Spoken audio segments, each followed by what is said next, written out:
Kejadian pasal 34.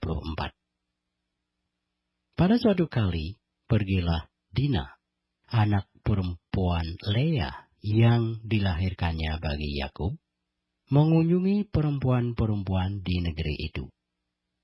Ketika itu, terlihatlah ia oleh Sikem, anak Hemor, orang Hewi, raja negeri itu. Lalu Dina itu dilarikannya dan diperkosanya. Tetapi terikatlah hatinya kepada Dina, anak Yakub.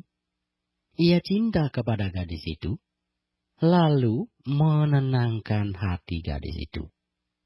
Sebab itu berkatalah Sikem kepada Hemor, ayahnya, "Ambillah bagiku gadis ini untuk menjadi istriku." Kedengaranlah kepada Yakub bahwa Sikem mencemari Dina, tetapi anak-anaknya ada di padang menjaga ternaknya.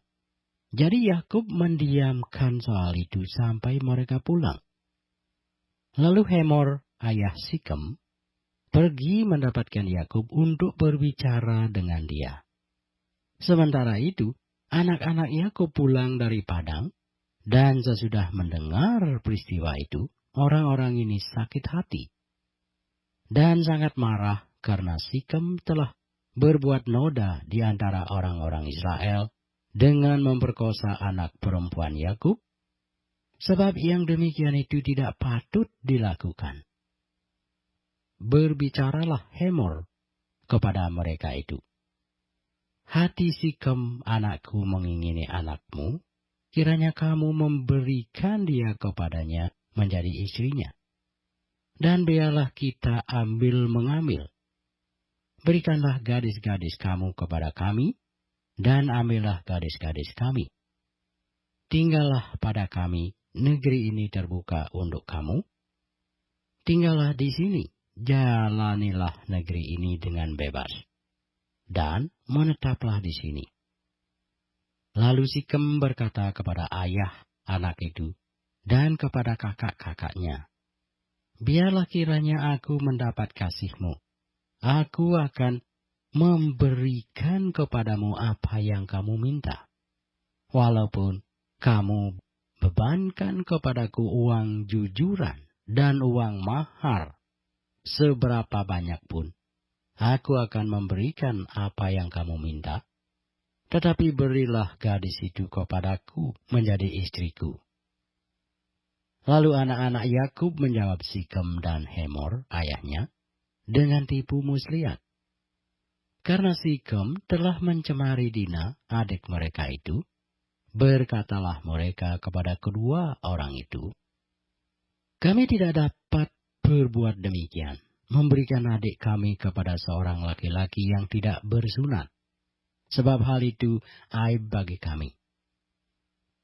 Hanyalah dengan syarat ini kami dapat menyetujui permintaanmu. Kamu harus sama seperti kami, yaitu setiap laki-laki di antara kamu harus disunat. Barulah kami akan memberikan gadis-gadis kami kepada kamu, dan mengambil gadis-gadis kamu, maka kami akan tinggal padamu, dan kita akan menjadi satu bangsa. Tetapi jika kamu tidak mendengarkan perkataan kami, dan kamu tidak disunat, maka kami akan mengambil kembali anak itu, lalu pergi." Lalu Hemor dan Sikem, anak Hemor, menyetujui usul mereka. Dan orang muda itu tidak bertangguh melakukannya, sebab ia suka kepada anak Yakub. Lagi pula ia seorang yang paling dihormati di antara seluruh kaum keluarganya. Lalu pergilah Hemor dan Sikem anaknya itu ke pintu gerbang kota mereka, dan mereka berbicara kepada penduduk kota itu, "Orang-orang itu mau hidup damai dengan kita, biarlah mereka tinggal di negeri ini dan menjalaninya dengan bebas. Bukankah negeri ini cukup luas untuk mereka? Maka kita dapat mengambil gadis-gadis mereka menjadi istri kita, dan kita dapat memberikan gadis-gadis kita kepada mereka." Namun hanya dengan syarat ini, orang-orang itu setuju tinggal bersama-sama dengan kita, sehingga kita menjadi satu bangsa, yaitu setiap laki-laki di antara kita harus disunat, seperti mereka bersunat. Ternak mereka, harta benda mereka, dan segala hewan mereka, bukankah semuanya itu akan menjadi milik kita? Hanya biarlah kita menyetujui permintaan mereka, sehingga mereka tetap tinggal pada kita. Maka usul Hemor dan Sikem, anaknya itu, didengarkan oleh semua orang yang datang berkumpul di pintu gerbang kota itu. Lalu disunatlah setiap laki-laki, yakni setiap orang dewasa di kota itu. Pada hari ketiga, ketika mereka sedang menderita kesakitan, datanglah dua orang anak Yakub, yaitu Simeon dan Lewi, kakak-kakak Dina. Setelah masing-masing mengambil pedangnya, menyerang kota itu dengan tidak takut-takut serta membunuh setiap laki-laki.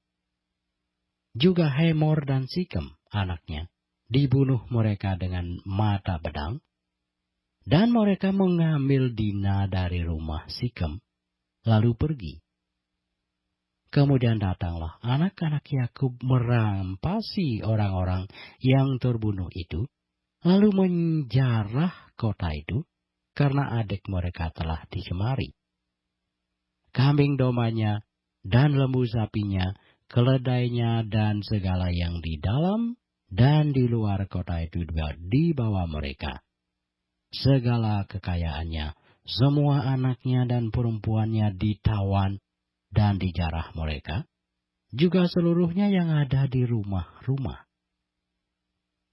Yakub berkata kepada Simeon dan Lewi, "Kamu telah mencelakakan aku dengan membusukkan namaku kepada penduduk negeri ini, kepada orang Kanaan dan orang Feris, padahal kita ini hanya sedikit jumlahnya. Apabila mereka bersekutu melawan kita, tentulah mereka akan memukul kita kalah, dan kita akan dipunahkan, aku beserta seisi rumahku." Tetapi jawab mereka, "Mengapa adik kita diperlakukannya sebagai seorang perempuan sundal?"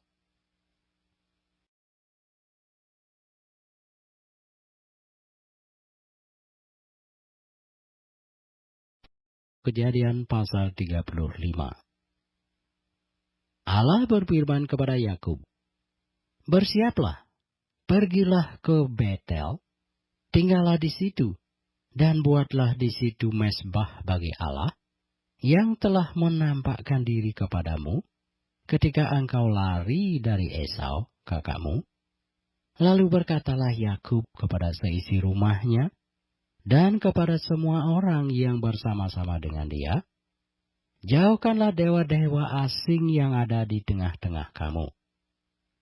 Tahirkanlah dirimu, dan tukarlah pakaianmu. Marilah kita bersiap dan pergi ke Betel. Aku akan membuat mezbah di situ bagi Allah, yang telah menjawab aku pada masa kesesakanku, dan yang telah menyertai aku di jalan yang kutempuh." Mereka menyerahkan kepada Yakub segala dewa asing yang dipunyai mereka, dan anting-anting yang ada pada telinga mereka. Lalu Yakub menanamnya di bawah pohon besar yang dekat Sikem. Sesudah itu berangkatlah mereka, dan kedahsyatan yang dari Allah meliputi kota-kota sekeliling mereka, sehingga anak-anak Yakub tidak dikejar. Lalu sampailah Yakub ke Luz, yang di tanah Kanaan, yaitu Betel. Ia dan semua orang yang bersama-sama dengan dia. Didirikannya mezbah di situ, dan dinamainyalah tempat itu El Betel, karena Allah telah menyatakan diri kepadanya di situ, ketika ia lari terhadap kakaknya. Ketika Deborah, inang pengasuh Ribka, mati, dikuburkanlah ia di sebelah hilir Betel, di bawah pohon besar, yang dinamai orang pohon besar penangisan. Setelah Yakub datang dari Padan Aram, maka Allah menampakkan diri pula kepadanya dan memberkati dia. Firman Allah kepadanya, "Namamu Yakub. Dari sekarang namamu bukan lagi Yakub, melainkan Israel. Itulah yang akan menjadi namamu." Maka Allah menamai dia Israel. Lagi firman Allah kepadanya, "Akulah Allah yang Maha Kuasa. Beranak cuculah dan bertambah banyak, satu bangsa, bahkan sekumpulan bangsa-bangsa akan terjadi daripadamu, dan raja-raja akan berasal daripadamu. Dan negeri ini yang telah kuberikan kepada Abraham dan kepada Ishak akan kuberikan kepadamu dan juga kepada keturunanmu." Lalu naiklah Allah meninggalkan Yakub dari tempat ia berfirman kepadanya. Kemudian Yakub mendirikan tugu di tempat itu, yakni tugu batu. Ia mempersembahkan korban curahan dan menuangkan minyak di atasnya. Yakub menamai tempat di mana Allah telah berfirman kepadanya, Betel. Sesudah itu, berangkatlah mereka dari Betel. Ketika mereka tidak berapa jauh lagi dari Efrata, bersalinlah Rahel, dan bersalinnya itu sangat sukar. Sedang ia sangat sukar bersalin, berkatalah bidan kepadanya, "Janganlah takut, sekali ini pun anak laki-laki yang kau dapat." Dan ketika ia hendak menghembuskan nafas, sebab ia mati kemudian, diberikannya nama Ben-Noni kepada anak itu. Tetapi ayahnya menamainya Benyamin. Demikianlah Rahel mati, lalu ia dikuburkan di sisi jalan ke Efrata, yaitu Bethlehem. Yakub mendirikan tugu di atas kuburnya, itulah tugu kubur Rahel sampai sekarang. Sesudah itu, berangkatlah Israel, lalu ia memasang kemahnya di seberang Migdal Eder. Ketika Israel diam di negeri ini, terjadilah bahwa Ruben sampai tidur dengan Bilha, gundik ayahnya, dan kedengaranlah hal itu kepada Israel. Adapun anak-anak lelaki Yakub 12 orang jumlahnya. Anak-anak Lea ialah Ruben, anak sulung Yakub, kemudian Simeon, Lewi, Yehuda, Isakar, dan Sebulon. Anak-anak Rahel ialah Yusuf dan Benyamin. Dan anak-anak Bilha, budak perempuan Rahel, ialah Dan serta Naftali. Dan anak-anak Silpa, budak perempuan Lea, ialah Gad dan Aser. Itulah anak-anak lelaki Yakub yang dilahirkan baginya di Padan Aram. Lalu sampailah Yakub kepada Ishak, ayahnya di Memre dekat Kiryat Arba, itulah Hebron, tempat Abraham dan Ishak tinggal sebagai orang asing. Adapun umur Ishak 180 tahun. Lalu meninggallah Ishak, ia mati, dan dikumpulkan kepada kaum leluhurnya. Ia tua dan suntuk umur, maka Esau dan Yakub, anak-anaknya itu menguburkan dia.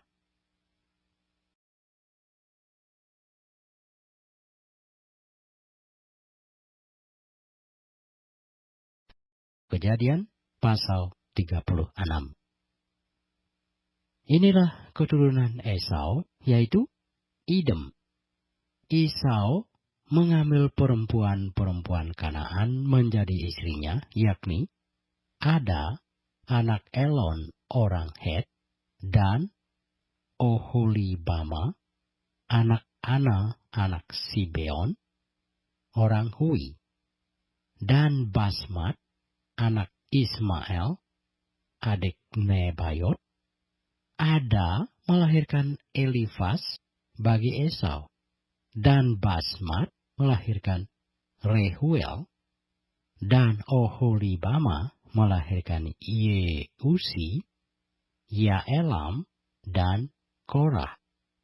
Itulah anak-anak Esau yang lahir baginya di tanah Kanaan. Esau membawa istri-istrinya, anak-anaknya lelaki dan perempuan, dan semua orang yang ada di rumahnya, ternaknya, segala hewannya, dan segala harta bendanya yang telah diperolehnya di tanah Kanaan. Lalu pergilah ia ke negeri lain, dan ia meninggalkan Yakub, adiknya itu. Sebab harta milik mereka terlalu banyak, sehingga mereka tidak dapat tinggal bersama-sama, dan negeri penumpangan mereka tidak dapat memuat mereka karena banyaknya ternak mereka itu. Maka menetaplah Esau di pegunungan Seir. Esau itulah Idem. Inilah keturunan Esau, bapa orang Edom, di pegunungan Seir. Nama anak-anaknya ialah Elifas, anak Ada, istri Esau, Rehuel, anak Basmat, istri Esau. Anak-anak Elifas ialah Teman, Omar, Sevo, Gaetam, dan Kenas. Timna adalah gundik Elifas, anak Esau. Ia melahirkan Amalek bagi Elifas. Itulah cucu-cucu Ada, istri Esau. Inilah anak-anak Rehuel, Nahat, Serah, Syama, dan Misa. Itulah cucu-cucu Basmat, istri Esau. Inilah anak-anak Oholibama, istri Esau itu, anak Ana, anak Sibeon.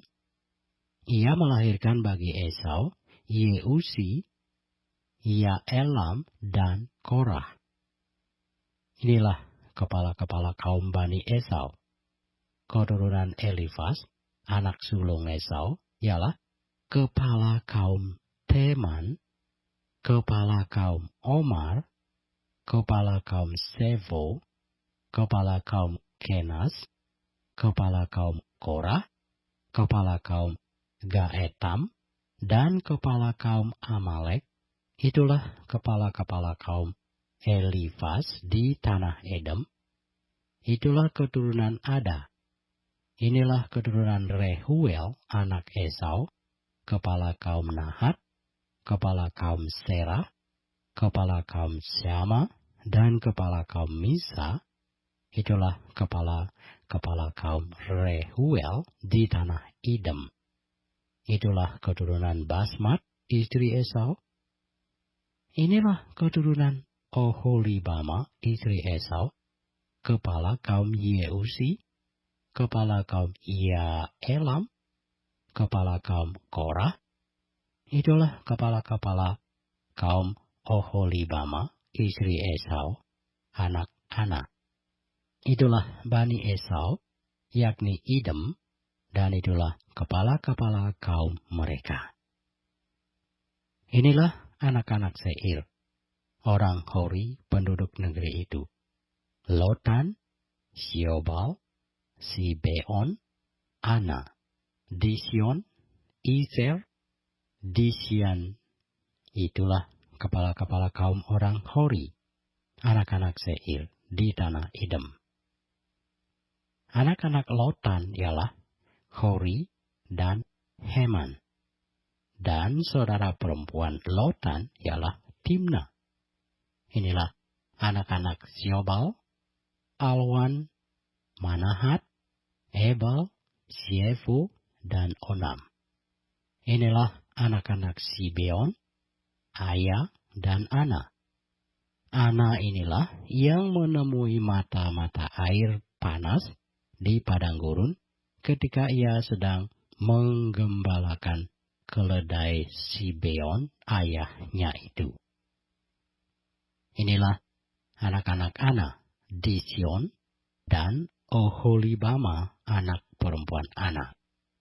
Inilah anak-anak Dision, Hemdan, Esiban, Yitran, dan Keran.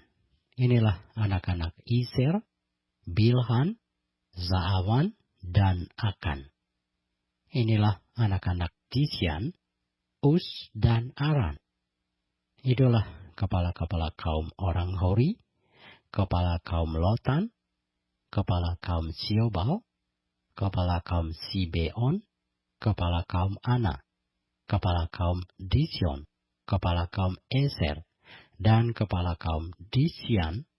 Itulah kepala-kepala kaum orang Hori, kaum demi kaum di tanah Seir. Inilah raja-raja yang memerintah di tanah Edom sebelum ada seorang raja memerintah atas orang Israel. Di Edom yang memerintah ialah Bela bin Beor, dan kotanya bernama Dinhaba. Setelah Bela mati, Yobab bin Serah dari Bosra menjadi raja menggantikan dia. Setelah Yobab mati, Husyam dari negeri orang Teman menjadi raja menggantikan dia. Setelah Husyam mati, Hadad bin Bedad menjadi raja menggantikan dia. Dialah yang memukul kalah orang Midian di daerah Moab, dan kotanya bernama Awit. Setelah Hadad mati, Samla dari Masreka menjadi raja menggantikan dia. Setelah Samla mati, Saul dari Rehobot yang di pinggir sungai menjadi raja menggantikan dia. Setelah Saul mati, Baal-Hanan bin Akbor menjadi raja menggantikan dia. Setelah Baal-Hanan bin Akbor mati, Hadar menjadi raja menggantikan dia. Kotanya bernama Pahu, dan istrinya bernama Mehetabil binti Metres binti Mesahab. Inilah nama kepala-kepala kaum Esau menurut kaum dan tempat mereka, dengan nama mereka masing-masing: kepala kaum Timna, kepala kaum Alwa, kepala kaum Yeter, kepala kaum Oholibama, kepala kaum Ela, kepala kaum Pinon, kepala kaum Kenas, kepala kaum Teman, kepala kaum Mibsar, kepala kaum Megdil, dan kepala kaum Iram. Itulah kepala-kepala kaum Edom menurut tempat kediaman mereka di tanah milik mereka. Edom ialah Esau, bapa orang Edom.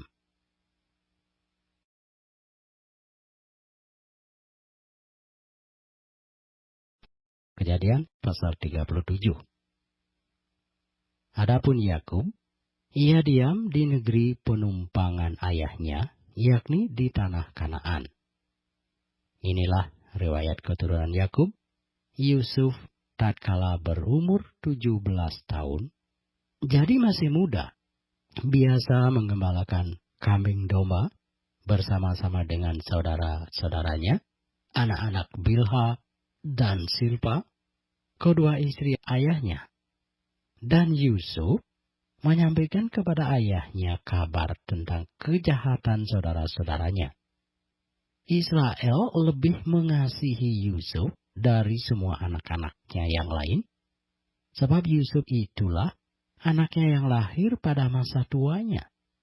Dan ia menyuruh membuat jubah yang maha indah bagi dia. Setelah dilihat oleh saudara-saudaranya bahwa ayahnya lebih mengasihi Yusuf dari semua saudara-saudaranya, maka bencilah mereka itu kepadanya dan tidak mau menyapanya dengan ramah. Pada suatu kali, bermimpilah Yusuf, lalu mimpinya itu diceritakannya kepada saudara-saudaranya. Sebab itulah mereka lebih benci lagi kepadanya, karena katanya kepada mereka, "Coba dengarkan mimpi yang kumimpikan ini.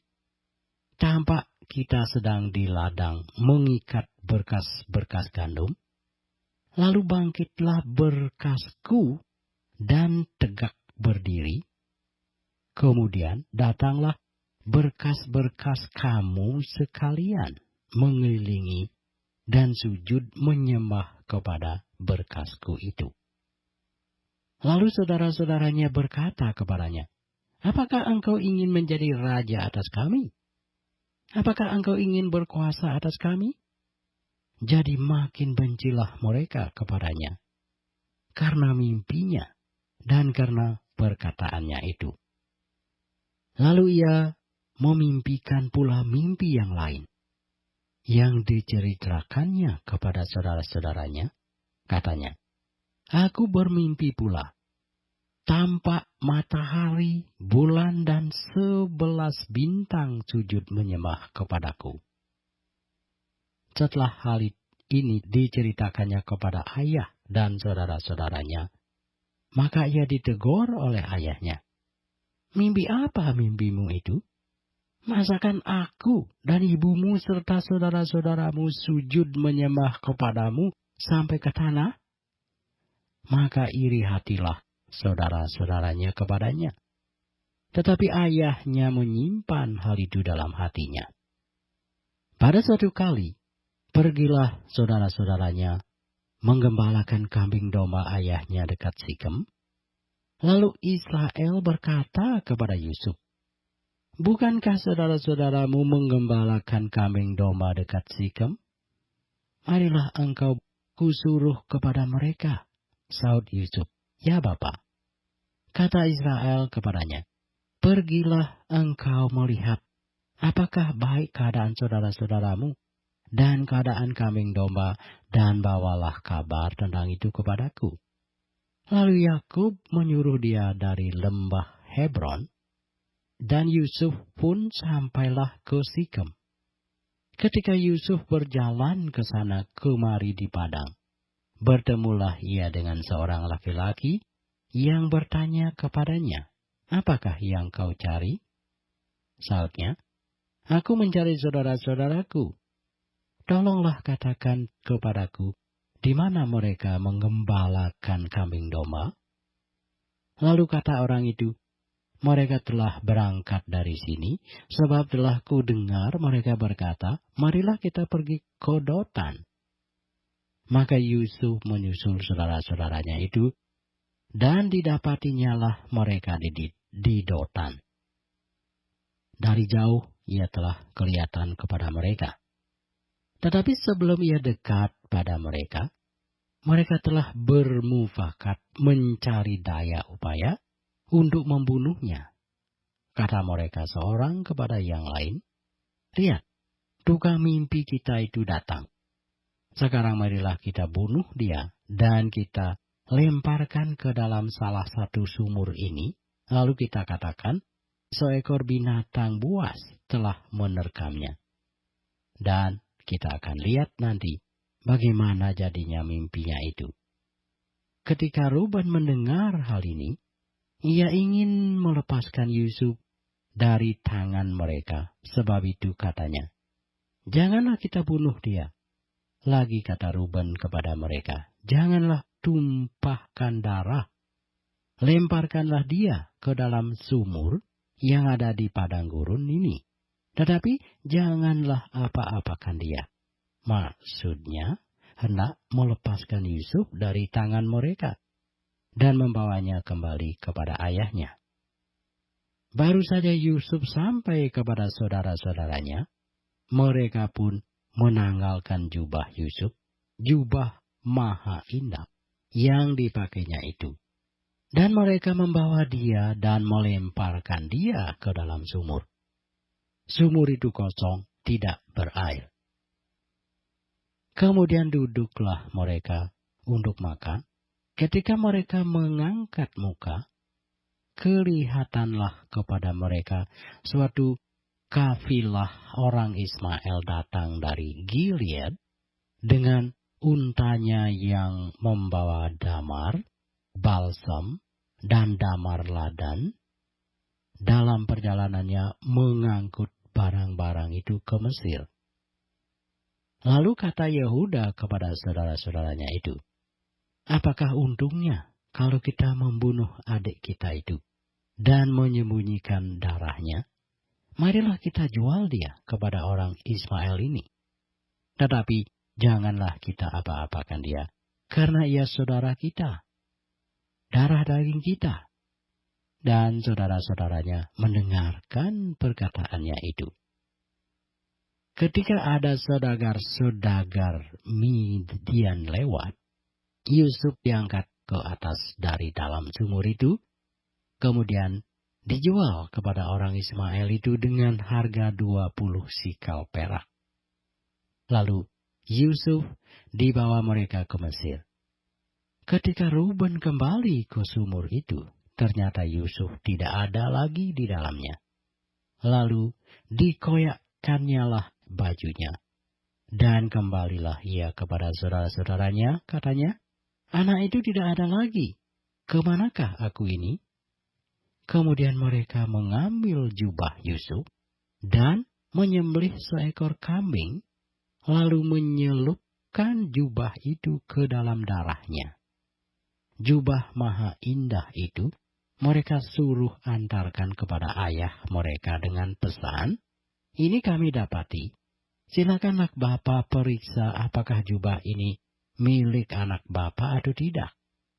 Ketika Yakub memeriksa jubah itu, ia berkata, ini jubah anakku, binatang buas telah memakannya. Tentulah Yusuf telah diterkam. Dan Yakub mengoyakkan jubahnya, lalu mengenakan kain kabung pada pinggangnya, dan berkabunglah ia berhari-hari lamanya karena anaknya itu. Sekalian anaknya laki-laki dan perempuan berusaha menghiburkan dia, tetapi ia menolak dihiburkan. Serta katanya, tidak, aku akan berkabung sampai aku turun mendapatkan anakku ke dalam dunia orang mati. Demikianlah Yusuf ditangisi oleh ayahnya. Adapun Yusuf, ia dijual oleh orang Midian itu ke Mesir kepada Potifar, seorang pegawai istana Firaun, kepala pengawal raja.